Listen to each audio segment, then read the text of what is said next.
Lors de cette présentation, je voudrais partager avec vous l'exposé réalisé par Monsieur Pascal Vasseur, IDE expert judiciaire, dans le cadre du module 15 lors du dernier congrès de plaies cicatrisation 2022 de Paris. L'IDE expert judiciaire intervient à la demande d'un juge lors de conflits entre deux infirmiers, entre un infirmier et la sécurité sociale lors d'un problème de surcotation ou entre un infirmier et un patient. Il est considéré comme étant le sapiteur, c'est-à-dire celui qui sait, et il va éclairer les événements qui ont conduit à la situation conflictuelle. L'infirmier expert judiciaire se sert d'un algorithme prédéfini de prise en charge d'un patient présentant une plaie. Il va décortiquer étape par étape ce qui a été réalisé ou non réalisé par l'IDE qui est mise en question. Le dossier patient est l'élément fondamental demandé par le juge qui va permettre de suivre étape par étape si les soins ont été adaptés, diligents et attentifs.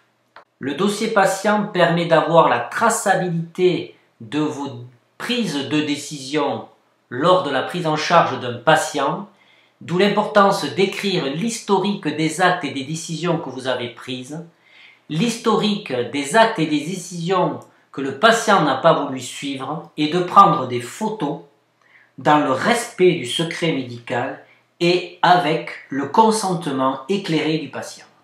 La majorité des situations conflictuelles sont dues à un problème de communication, pas dit, mal dit ou pas compris.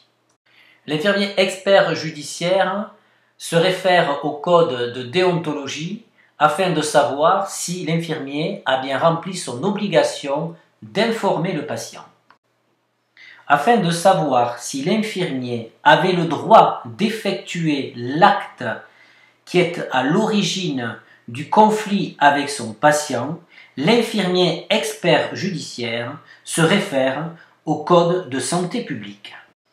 L'infirmier expert judiciaire a souligné l'obligation des IDE d'avoir une responsabilité civile professionnelle qui est la première instance à appeler dès que vous recevez une plainte. Pour prendre une RCP, vous êtes obligé d'être inscrit au Conseil de l'Ordre.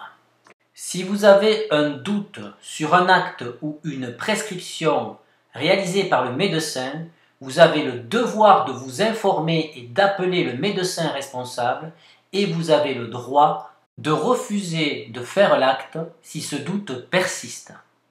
Le pourcentage de séquelles lors de la prise en charge d'un patient pour un soin de plaie est évalué à l'aide d'un barème indicatif qui date de 2014, publié dans le concours médical et dans lequel on ne trouve qu'une seule page sur les séquelles cutanées des brûlures graves et étendues.